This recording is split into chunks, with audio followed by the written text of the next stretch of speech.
By way of background for your readers and watchers on there, again, I'm Andy Sanborn. I'm a fourth generation native. I've lived in this state my entire life.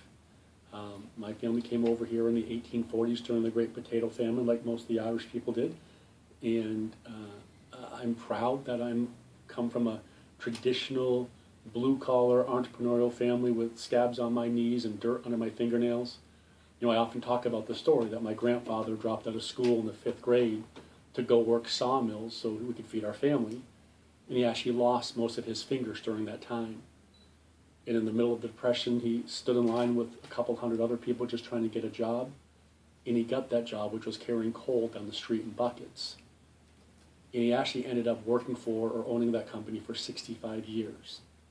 And that really is my America. That really is my American dream. The fact that if you put your head down and you work really hard, that you can create opportunities for yourself no matter what your challenges are in front of you. And, you know, for me, I had challenges as a kid with speech and some other issues, and, you know, he was very, very close to me. And the lessons that he always brought to me are the lessons that I still live by today. You know, if you see someone struggling in their yard next door, you have an obligation to go over and help them out. It just doesn't give you the right to go into their house when they're not home. And philosophically, that's kind of where my makeup has been.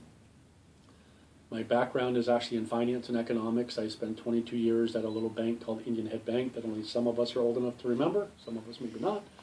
And again, it was for me a great experience teaching how you can help people at yet another type of an aspect. And that was an organization that truly believed in helping our community grow and thrive. And there was a real integral partnership between the business community and entrepreneurs and giving something back. And I'm very thankful for everything that they taught me, and I still talk about it today. But at the end of the day, I you know, like my grandfather and father, I'm an entrepreneur, and I wanted to be my own business owner, and was very, very fortunate to be that. And I've experienced all of the emotions and successes and failures of being a business owner. You know, great successes, wonderful times, very difficult times. And I never thought, I honestly never thought that I would become political. I'm probably the last guy that should be a politician. I actually answer people's questions when they ask. When someone asks me an opinion, I tend to give it honestly and straightforward. I believe in compromise and work on that very hard, but I also believe there's a time to draw a line in the sand and stand firm for what you believe in. So it was never something I wanted to be. It was never something I aspired for. I'm a guy that does believe in term limits. I think everyone needs to come in and do their time and be effective and then go home, never to return again. And so it's been a very, very interesting journey for me. What, you know, prodded me to become politically active. That I think you always need to hear both sides of the story when you're trying to solve problems. Problems always have at least one, if not two sides. And so how do we find that balance between looking for a solution, but also the other half of the equation is always, how do we get there? You know, what taxes and fees are the people going to have to see that we increased or increase to help people on the other side? And how do you always find that balance? I mean, look, I make no bones about it. I'm cheap. I am frugal with your money because I think at some level you want people to hear that side of the frugality side when we're looking at the challenges ahead of us. At the same token, I'm proud to tell you that in spite of what some might say about me being too frugal, some call it conservative, for me it's about a money thing. I mean, look, 50% of the legislation I put in last year, 11 of the 22 bills I put in, were co-sponsored by my friends on the other side of the aisle. That's a pretty high watermark. There are probably some bills that they shouldn't co-sponsor, and they didn't. But 50% of the bills I put in were co-sponsored by Republicans and Democrats. 65% of the bills I sponsored were signed into law by the governor. Again, a pretty high watermark for us. It shows that obviously the Senate is much different than the House, and I don't mean any disrespect to the House or any of its members. But there's just 24 of us, and we work very hard to try to get along and do the right thing every place that we can. You know, as a Republican, I was the guy that actually wrote the amendment that passed paycheck equity in the state of New Hampshire. It was my amendment. I wrote it. I had Senator David Pierce, who's a Democrat from Hanover, is my co-sponsor for it. You know, we did some great things this year. We did some great things that, to me, help defy the rhetoric we're seeing out there today about how both sides hate each other every day and it's a constant battle and it's a war. It's not like that. And I would love to find a way to convince the people of this state that, yeah, there are days we don't get along and there are days we shouldn't be getting along. But we get along with most of it. And we find common ground with most of it. So at the end of the day, you know, I'm proud of so many things we did, from paycheck equity, from domestic violence, from, you know, helping kids with disabilities and helping kids in with restraint. You know, a lot of family protection things that you saw come out at 24-0 votes. That's impressive. That means there was real buy-in to it. At the same token, we're able to restore things like, you know, the education funding that we had to deal with UNH and the community college systems, because we do, at the end of the day, have to live within our means. And like anyone else, if you don't have the money in your checking account, you can't go buy the second home or the fancy car. And when times get better, you can go back and do those types of things. So I guess I've been there through some really good times and some very difficult times. And today, I think I'm still contributing towards trying to solve the problems in our state, and we've got some real problems ahead of us. You know, we not just financial, which I'm happy to talk about, but you know, we have some social problems that to me I think really need to be front page and talk about. You know, our prescription drug program is a real big thing for me. Our heroin abuse, the fact that our workers' comp system has the highest use of opioids in America today. Those are challenges I think we need to try and deal with. About our college system is still one of the most expensive in the country. Our health insurance costs are second highest in the country. Our electric charge, seventh high in the country. Our business taxes are highest in the country. Those are the types of issues that I went there to try and work on, and I think we can fix a lot of them. So again, don't want to do this forever, but if I'm being productive, and I think that I am, and I'd love people's support if they want. I mean, want someone who is truly proven to be what some say is the most independent senator we have.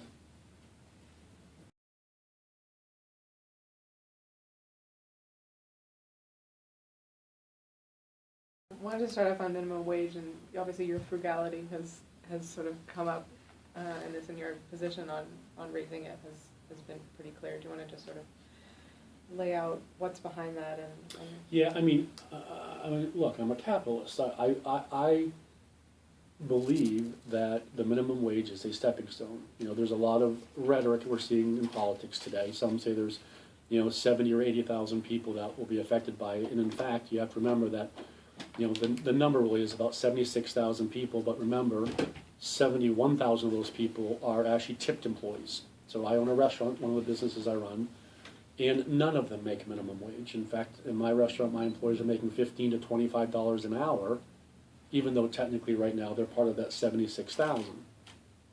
So there's really only about 5,000 people in the state of New Hampshire that make minimum wage. And we can find no evidence of a single person who is a primary wage earner working full-time. It's virtually everyone is someone who wants to pick up a second job, or a high school kid, you know, getting into the workforce and starting at some level.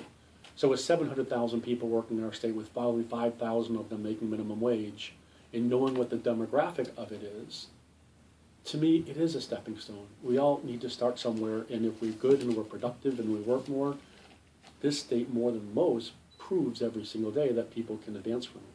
So if it's a stepping stone, I guess the argument is that stone should be a little bit higher up.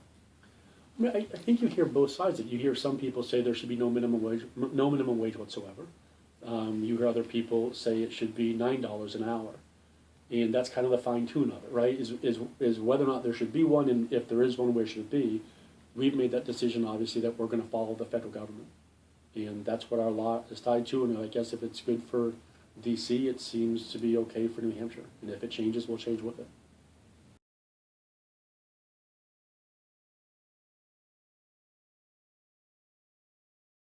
If I've read your comments in the past correctly, you're not much of a fan of the Affordable Care Act. You wanna go into a little bit about where you think that is Yeah. going in New Hampshire and where it should go? Sure. I'm a huge fan of the concept of people being able to get affordable insurance. I'm not a huge fan of what the Affordable Care Act delivered to us.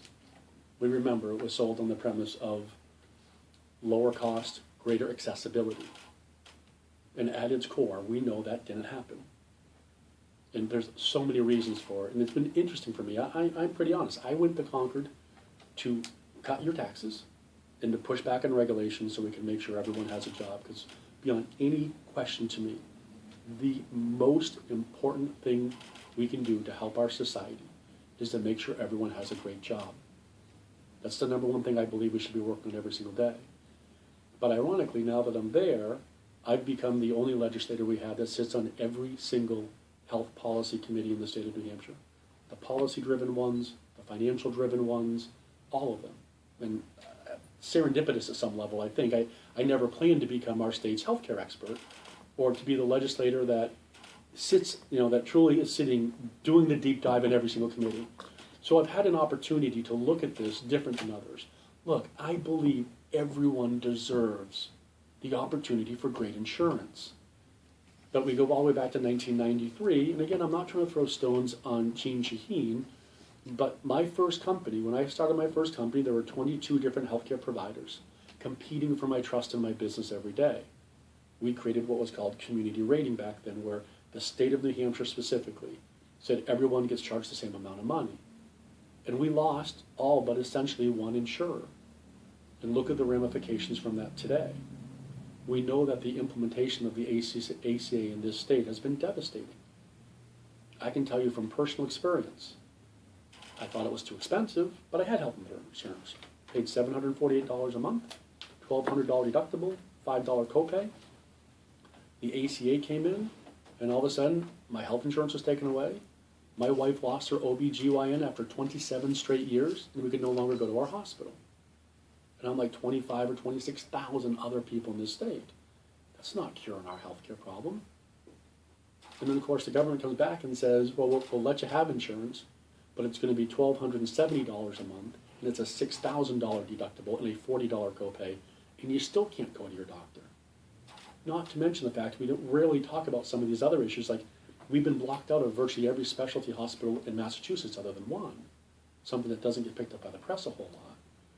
So, again, I talk about that need that we need to have for balance, and I'm not convinced that the ACA gave us that.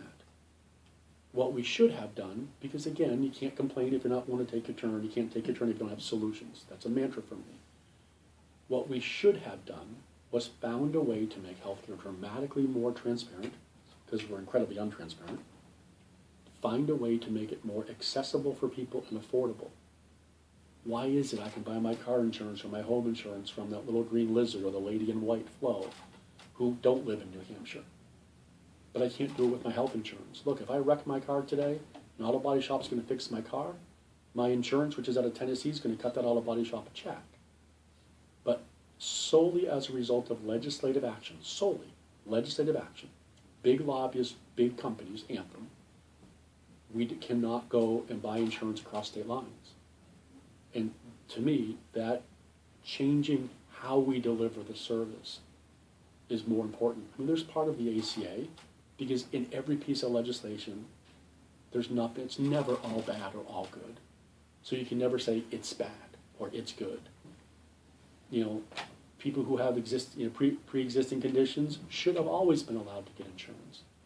People shouldn't be denied insurance. I mean, those parts of the ACA are really good. But the fact that they're determining what hospital you can go to and how much money you have to pay, and on average a 41% increase in this state, which is what we've seen from that, isn't the right direction. The fact that solely as a result of political pressure today, and because you guys, with all due respect, are not pushing hard like I am, we don't know what the new rates are. I mean, traditionally the health insurance market worked that 60 days, used to be 90 days, before policies were sold in our state. They disclosed what the new rates were, what the new networks were. All right, so the exchange opens up on November 15th. It's October 16th. Not a word. And it's not because guys like me aren't asking. It's because, again, the political process is denying the truth to people. Are you finding from your constituents anecdotal evidence of the kind of story that you share, your personal experience with this still, that illustrates failings of the ACA? Yeah, Is it still a top-of-mind issue out there?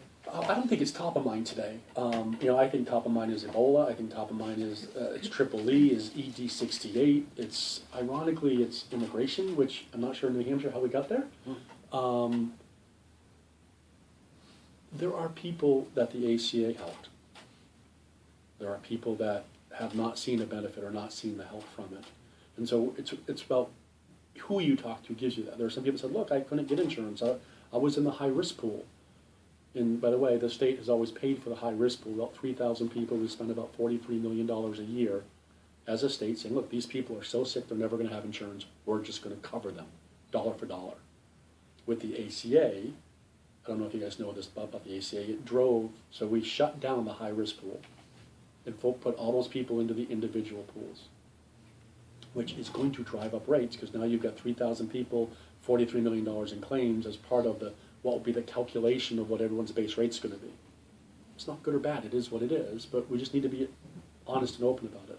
So yeah, so I hear it both ways. I still hear a lot of people, I talk to doctors in Peterborough, doctors, who could no longer go to Manhattan Hospital.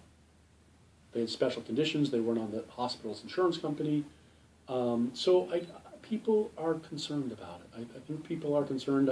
I think we're going to see at some point, because I don't want to be the guy that starts creating a level of concern on the health issue, but look, with Ebola, with Triple E, with ED68, which is the new kids challenge that we're having, do you want to be told what doctor you can go to? Do you want to be told what hospital you can go to?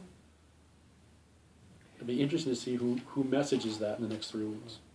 How do you think the implementation of the Affordable Care Act in New Hampshire would have been different if the state had been willing to set up its own exchange?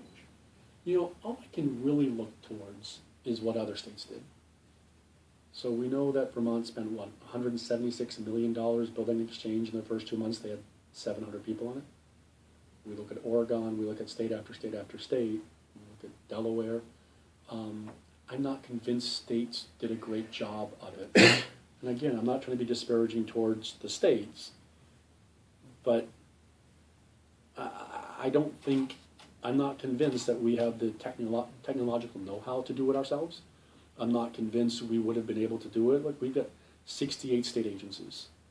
11 of our state agencies solely act with the business community, which is where I spend most of my time as a legislator. Today they're running 60 different databases. None of them communicate.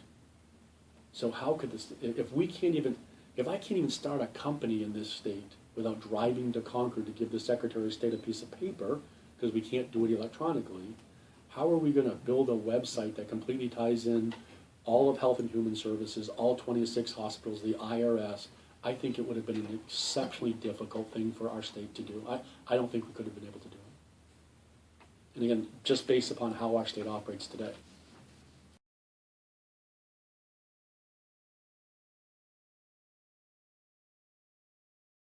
In your opening remarks, you said the state has some important social issues on its plate, and the first one that you happened to mention was the opiate epidemic, which you have acknowledged is a high priority issue for you.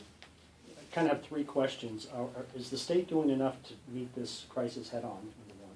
And number 2, could you just talk about why you view a prescription drug monitoring program as a good model to meet this partway, and also why it's important to throw money on the law enforcement side of the issue? Yeah, it's interesting. I think when we talk about social issues and the changing fabric of our community, we as our society have always kind of thought about rampant drug use and heroin use and crystal meth and all that as kind of the back alley, late at night, people who are down on their luck in life. And we're really seeing that's not what it is. It's us in this room. It's soccer moms. It's guys who are working for a living and gals who have great jobs. It's a much bigger, more complex problem than I think anyone recognized. And we have to go back and look at its start. Remember, 20 years ago, there was a real change in the medical society without trying to throw them under the bus. I'm not trying to do that, but there was a real fundamental shift of how we treat people. And the medical society said, look, we want to make sure that no one's uncomfortable. So there was this complete explosion of giving people opioids and painkillers and prescription drugs, so people weren't in pain as part of the healing process. We jump forward 20 years from that, and we see today that some people had a very difficult time managing that. Some people may have been given too much. For me, probably the most illustrative part of our challenge today is I talk about the workers' comp system a lot when I'm out on the stump. We have 14 systems. Collectively, we spend about $250 million a year paying out workers' comp claims. 40% of that money is for opioid use.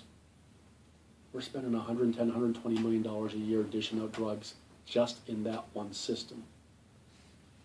On top of that, as you know, until today, and I celebrated today, I think it's a great day for our state, the prescription drug monitoring program, one of the last states in America that is going to have the ability to see that if people are struggling, are they doctor shopping? We know that they are. I mean, we know the fact that when OxyContin became a tamper-resistant drug, prescription use of OxyContin fell in our state like 85%. I mean, dramatic. You know, obviously with Zohydro and a couple other new drugs, I'm equally as concerned for the future.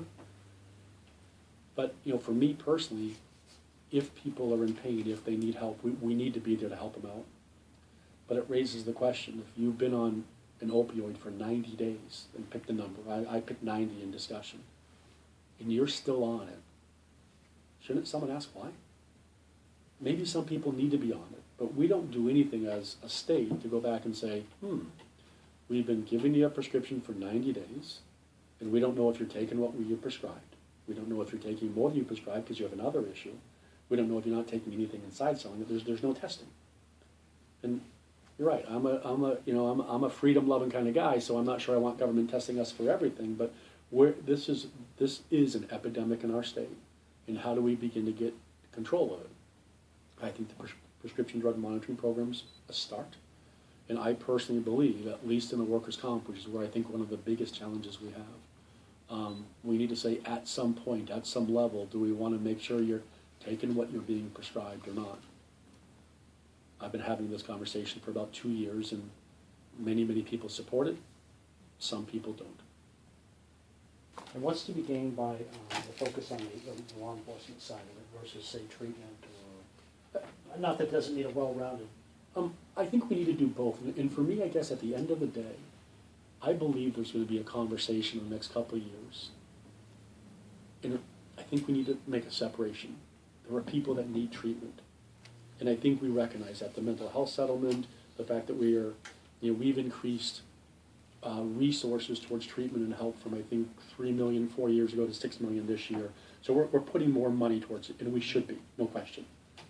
But what about the drug dealers? What about the people that are doing bad, that are making a conscious decision to be bad? That's the law enforcement side. Where is all this heroin coming from, you guys? I mean, we're not growing it here. I don't think we are. But I hear very little, and when I talk to guys and gals in blue, it's a part of this whole thing. We need to help people that are struggling, no question. But we also need to try and slow down the flow of it coming in. And that's something we haven't gotten our hands around at all.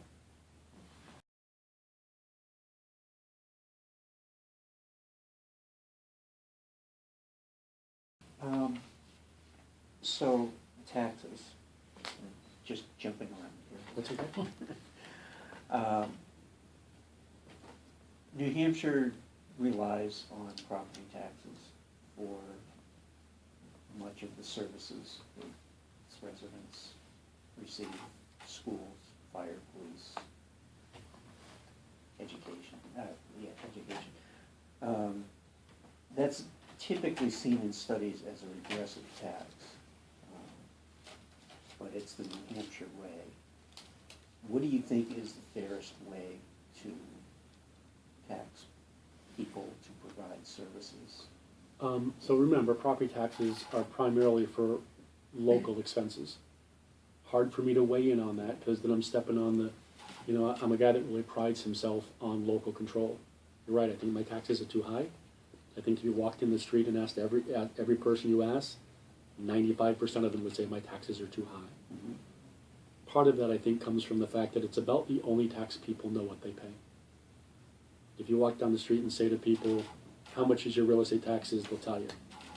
If you ask them how much was their gas tax this year, how much were the 4 taxes on their electric bill, or the 4 taxes on their phone bill, how much do they pay in beer tax this year, how much do they pay in rooms and meals tax, they won't be able to tell you. So at some level, I believe, and I think we should all know what our tax bite is. Not just our real estate taxes, but all of our taxes. I think it would dramatically change the conversation. But nevertheless, you're right, our real estate taxes are really high. Some people advocate a sales tax or income tax. Obviously, you guys know that I don't. Our state, I think, today has 406 individual taxes at the state level. I honestly believe they should go down. And I think 22 states in America in the past 4 years have cut taxes. Not red states, blue states too.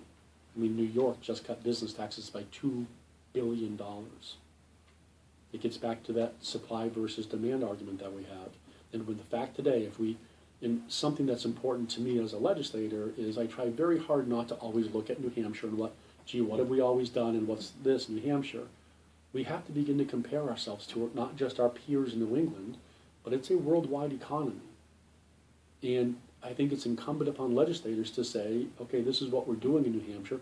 Maybe another state's doing it better. At the end of the day, Medicaid expansion, we basically took the Arkansas model.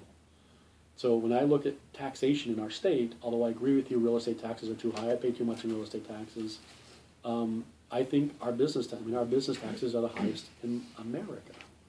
Highest business taxes. Business enterprise tax is an income tax. It's taxing people on payroll and interest expense. How does that encourage us to grow and to expand? So 400 plus individual taxes in the state level, doesn't that seem like an incredible patchwork of revenue? Yes. How do you lessen that and streamline it to efficiently pay for state government if you're not going to have an income tax or sales tax or some overarching tax that will spread that out? Well, let me make that question even more tough.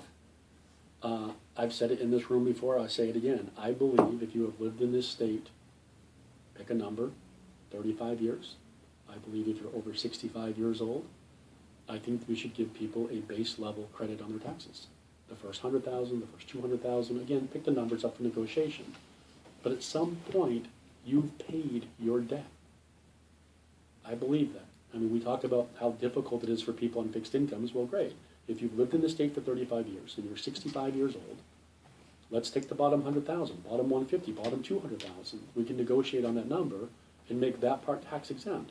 And look, if you can afford to live in $1 million house when you're 65 years old, great. Pay taxes on everything above the 200. Now, in order to do that, we're going to have to find cuts somewhere else. And therein lies the rub. Because you can't look at revenue without looking at expenses. But for me personally, I advocate for that. I think you're right. I think our taxes are too high for people. I think people have been paying forever and ever and ever, and I don't believe in the concept of only two things are certain, which are taxes and debt. I think at some point you put your money in, and we need to recognize the fact you've been paying forever. So tie it into an income level, tie it into a base asset level. The difficult part will be is how do we substitute the money on the backside?